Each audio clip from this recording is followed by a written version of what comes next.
Good evening. Welcome to Northbeat. We are live in Fort McPherson, Northwest Territories tonight. We've been taking Northbeat on the road to celebrate the show's 30th anniversary and share stories from the communities we visit.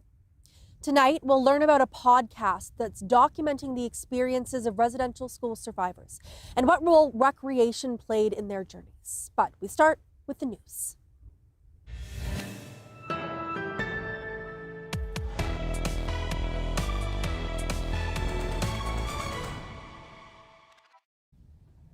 Thanks for joining us. I'm Megan Roberts in Fort McPherson, Northwest Territories.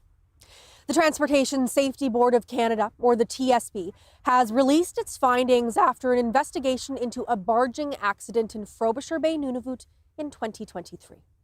The TSB says the incident happened because of overloading. The barge, Tasijoak, was helping bring cargo from another vessel into the port of Iqaluit when it began to capsize. One crew member and 23 containers fell overboard. The crew member was recovered from the water and taken to the local hospital. 16 containers were also retrieved. The investigation found that the barge was operating beyond its stability limits. The TSB says the barge had a plan that indicated the maximum allowable deck load, but the plan was kept on shore, and the barge's limits weren't communicated to the crew.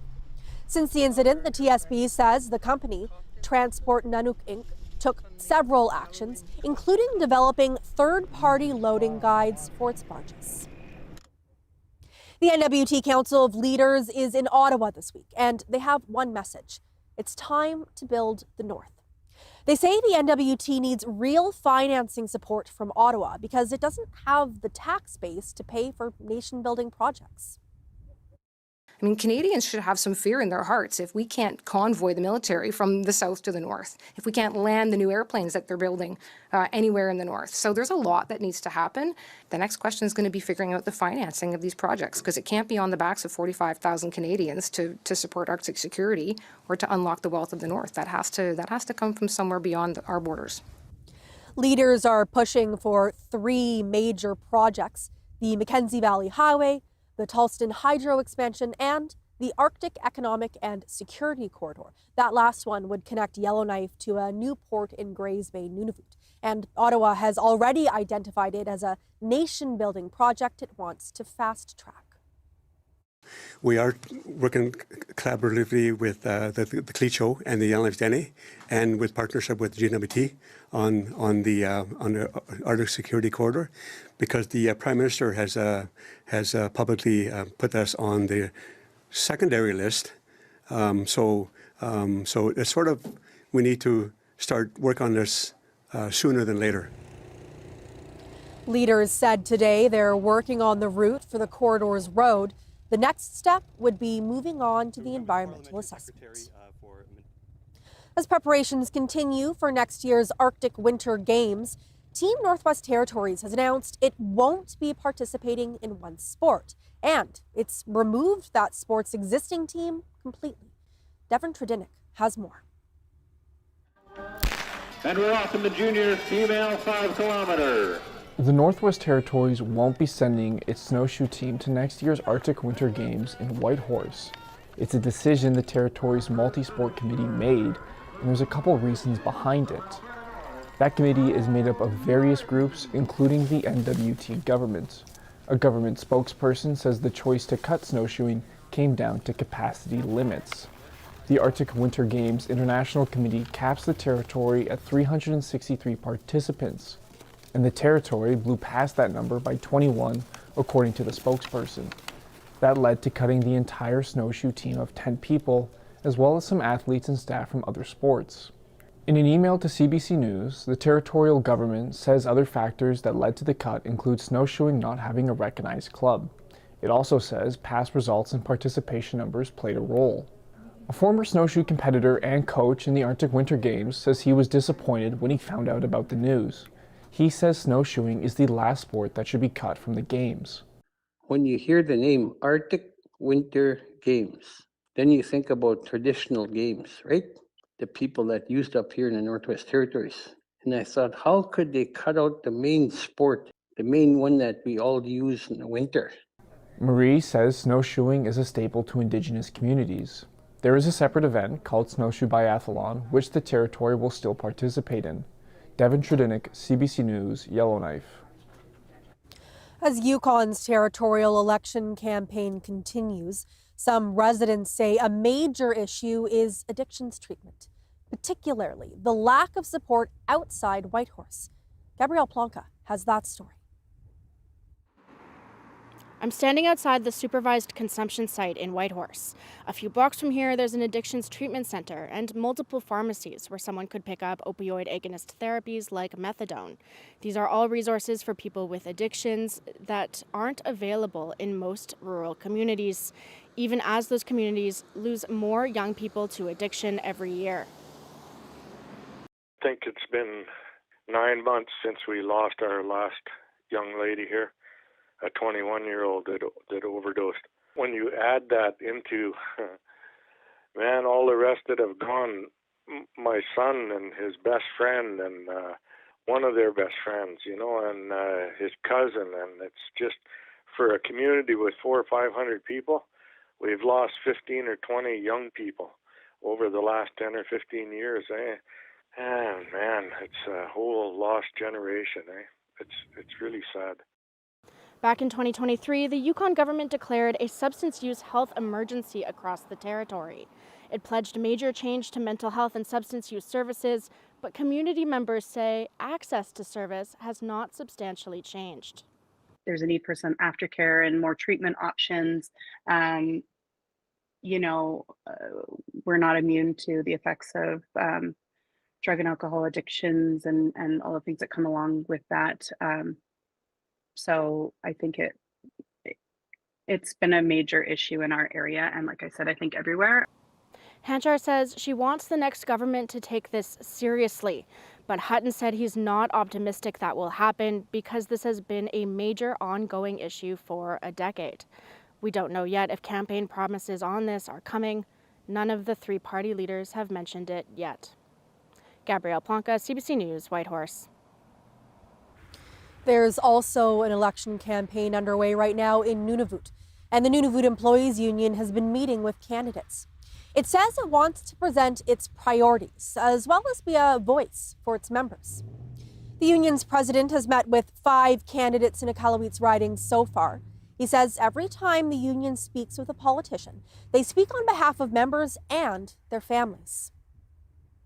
Positive change and hard work pays off for everyone and lifts everyone up and leaves no one behind.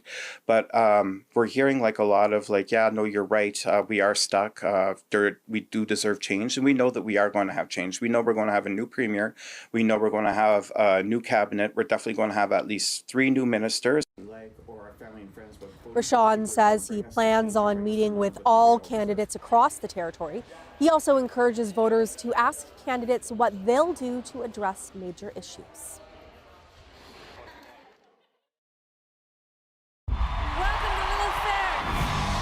Singer Sarah McLachlan has launched an all-female tour. I was in disbelief that I'd never heard of it before. Paula Cole, Erica Badu, Sinead O'Connor, Missy Elliott, Sarah McLachlan, Sheryl Crow, Jewel. Promoter said, you can't put 2 women on the same bill. People won't come.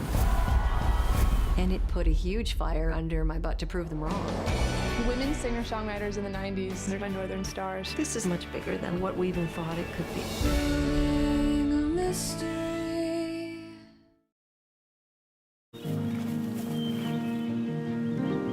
I'm not upset with Lindy. You decided to lie instead of having an honest conversation with me.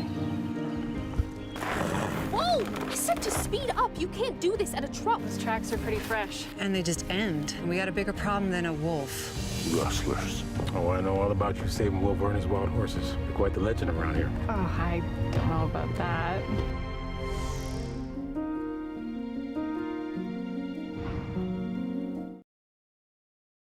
Wonderfully vibrant cuisine. Salted egg yolk, Dungeness crab. The most generous people you'll ever meet. We always want to share the best with you. That's how we show love. Lavish celebrations. If this is where Filipino food is headed, I'm so proud. Beautiful. A man purchased this box. What did he look like? A man. Normal. Not particularly attractive. And he's standing right behind you.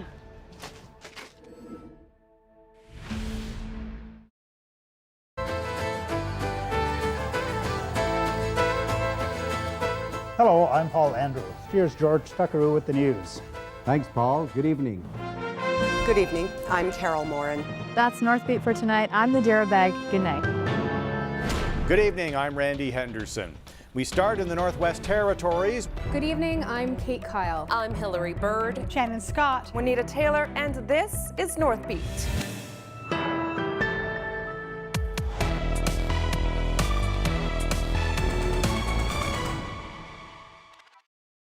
Welcome back. A listening tour is making its way across the North right now. It's for a podcast called How I Survived. The podcast explores the stories of residential school survivors and what role recreation played in their experiences. The team behind the project visited Fort McPherson on Monday. We spoke to them after their listening event to learn more. But first, I'd like to let everyone know that this conversation talks about residential school experiences, including difficult topics like assault. Please take care. If you could tell me, just introduce this project to us, the podcast, how it came about and what you're hoping to achieve with it. So How I Survived started in 2018. And a part of our goal was to better understand residential school histories in the North, specifically through the lens of sport and recreation. And the project has always been guided by an advisory committee of mostly survivors and intergenerational survivors. And the podcast was actually not in the books in the beginning.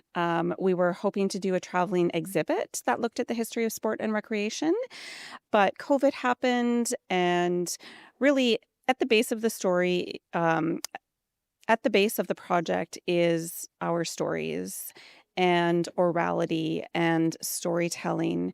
And so during COVID, when we were revisioning the project, it made sense to focus on what we were hearing. So that's when we transitioned to a podcast, which we're coming up on the 1-year anniversary. And Jess can tell you about the number of downloads that we've had, but it's been very successful. And really what we're trying to accomplish is not only reviving storytelling among Indigenous communities in the North, but also making a contribution to the larger histories of residential schools in Canada in this larger context of truth and reconciliation. And of course, always having survivors guide us in that process. I mean, I'll jump to Jess if you want to tell me about the success of the podcast, who's been listening, and how do you track that kind of thing? Well, I'm not a big computer nerd, so I would say that my handle on the analytics is fairly basic. But we've had more than 2,000 downloads of the first season. So there's 7 episodes in season 1. And the neat thing is anytime there's sort of even a little bit of buzz, if someone shares about it on social media or if we do a presentation, we see a nice uptick in downloads. So really what we're trying to do is just find ways to let people know about the podcast, whether that's through social media or doing community listening events, which is what brought us to Tête Léger Fort McPherson. You had mentioned an advisory council, and I understand, Sharon, you're part of that advisory council. So tell me about your role in this whole project. Okay, my role in this whole project is to, when I finish speaking, to go on AI so it shows that I spoke proper. I'm just kidding. I learned to send stuff through my brother. So anyways, with this project, in the beginning, it was terrifying. You know, I just thought that I would crumble and wouldn't be a strong person. But I didn't think only of myself. I think of all the people out there, all the Indigenous kids and what they've been through. Some survived. Many committed suicide. I'm still here living and breathing. So I thought maybe if I shared my story, it would help others. And most of all, it helped me because in life, where we go through ups and downs and goods and bads, and that's just life. And to learn to benefit from the good stuff and to share that. And another thing that we haven't touched on is because of all this, horrible things that happened through residential school, bullying came out of it. And bullying is harmful. It causes pain and suffering. It takes away your self-esteem, and it makes you feel unworthy. I don't want to be like that. So if I can help people to be strong and just a little bit on the bully side, bullying doesn't happen single-handedly. There's always a group. So our bullies are like that. They destroy. And our people have gone through enough. We can't do that to them. Yeah. Sharon, if you don't mind, tell me about the process of sharing your story in this, podcast in this public way. Tell me what that was like for you. The process, well, for me, I jump all over the place. So I had to learn how to talk as the way things happen. And even though I got beaten up so much in the head, I have a brilliant memory, so I could tell my stories from start to finish. And if I missed something out, I'd have to backtrack and then bring that forward. And I think it's really like to really be honest with yourself. Because when you're going through pain and suffering, you can make your stories up. But that's not what we're trying to do. We want to tell the truth, and we want to support every person that comes in contact with us so they can share their story and be strong. Crystal, I'll ask you why. We're in Fort McPherson right now. I know you're traveling to other communities as well. Why these communities for this project? Well, for me personally, it's always about coming home, working with my nation, the Gwich'in Tribal Council, but also upholding and honoring the stories that sit in this region more broadly. So, for example, we know the 2 residential schools in Aklavik really drew a lot of children from all over the north, but then especially with the increase in aviation and with the opening of the massive residential schools in Inuvik, Grolier Hall, and Stringer Hall, those policies really intensified. And so this area is a hub for residential schools, not to mention Fleming Hall, which used to be here in this community of Fort McPherson. And so these lands and these people hold a lot of stories, and there are so many connections that can be made. Even though we're in the Arctic and it seems to be far away from a lot of places, almost every Canadian that I talk to knows about our homelands. They have heard about Inuvik.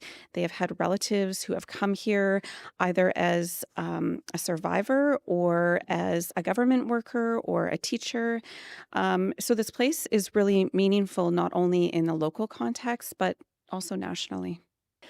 Sharon, you're a very famous athlete, so recreation played a big role in your life, but it stemmed from something that was very difficult.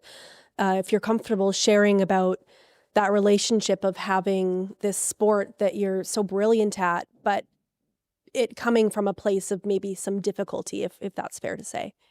Well, I'll start off with the positive, because sport, at our young age, we always played outside. We didn't need facilities, we didn't need baseball fields, we didn't need this and that.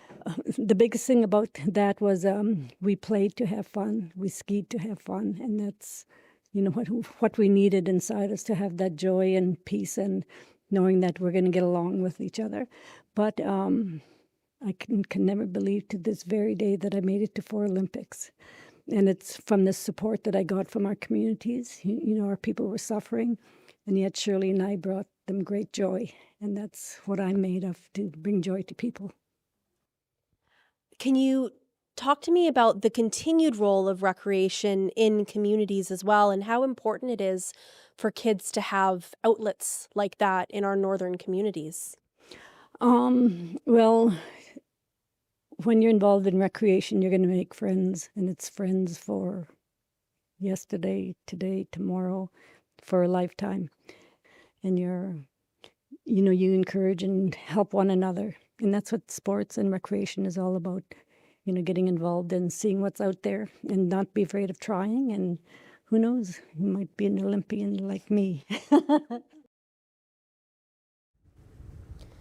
If you or someone you know needs help, you can call the National Indian Residential School Crisis Line toll-free at 1-866-925-4419. That number is on your screen, and that line is available 24/7.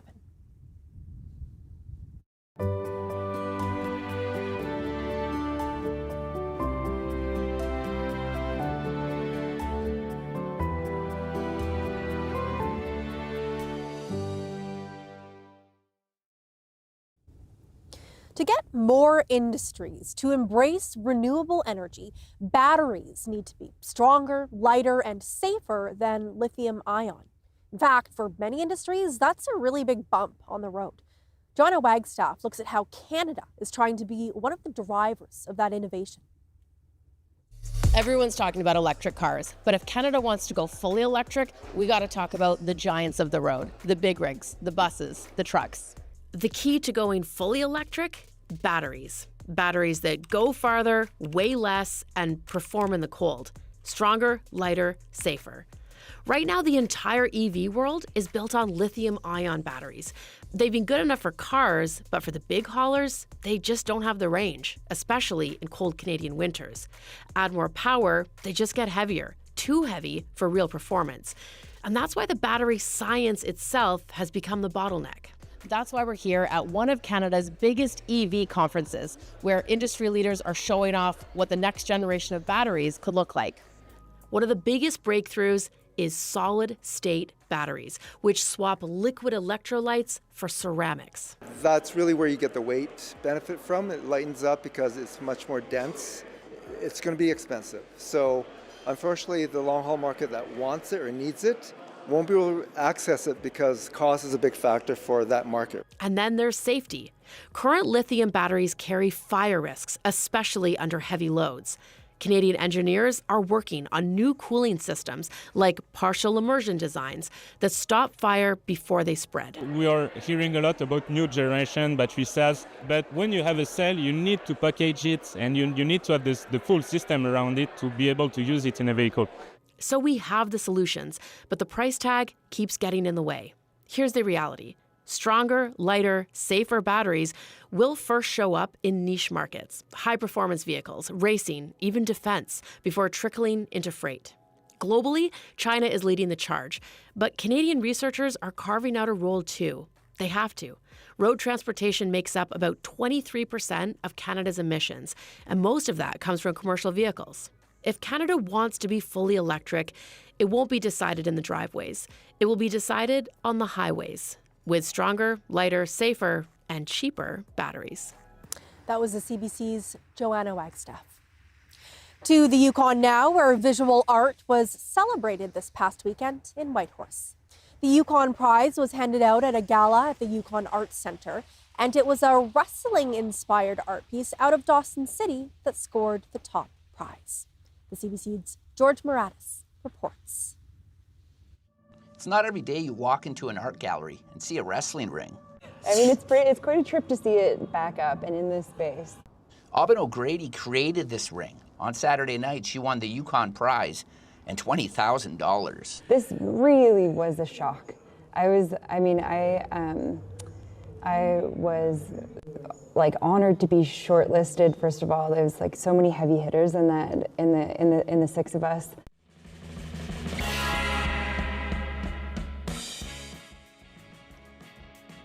Heavy hitting was the name of the game for the Dawson City League of Lady Wrestlers. O'Grady created the league as an art project back in 2017.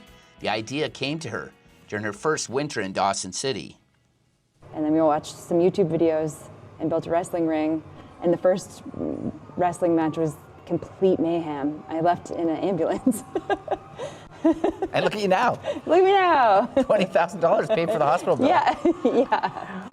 The Feminist Performance Art Project grew to include hundreds of wrestlers. Spin-off leagues took off across Canada and Alaska. It was that ability to connect art with a wide audience that led to O'Grady's big win. Like, you know, there was a time when we weren't able to actually trust the posts, but this is amazing. Like, we could actually wrestle in here. From the mud bog to the Art Center Gallery. Yeah. Uh-oh.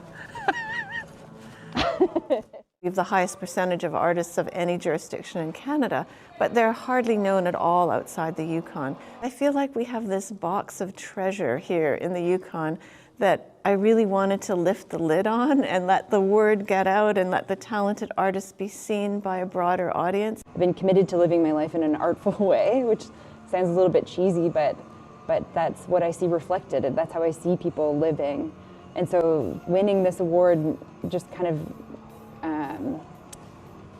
makes that make sense, or helps me to make sense of how to live life, how to use art to solve problems, how to lean on art to be hopeful, and how to use art to connect with people.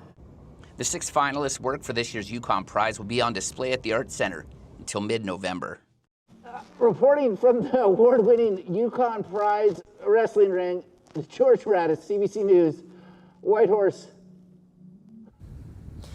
Recreation workers, athletes, and volunteers gathered in Iqaluit for a gala on Saturday in recognition of their work supporting sport across Nunavut. The Recreation and Parks Association of Nunavut held the award night, along with the territory's Sport and Recreation Division and the Nunavut Sport Federation. And it was hosted by CBC's very own Teresa Hayatchuk at Iqaluit's Aksarnit Hotel. This year's Female Athlete of the Year winner explains why sport matters. Helping others, encouraging them, and especially for Inuit Games. When you play, I also do a program after school where we let youth play in the gym with us, and we teach them how to play all the different games. Jolene Curley of Arviat was named the Recreation Leader of the Year. She speaks about the importance of community recreation. Just to have a healthy lifestyle, to have energy and to be fit. Over the weekend, recreation workers also received training to improve capacity to deliver sports and recreation activities in communities. Now, let's take a look at your weather.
And that is North Beat for tonight. For news anytime, go to cbc.ca/north. Thank you for watching. We leave you tonight with video we shot here in Fort McPherson of a curious visitor. I'm Megan Roberts in Fort McPherson, NWT. Have a good night.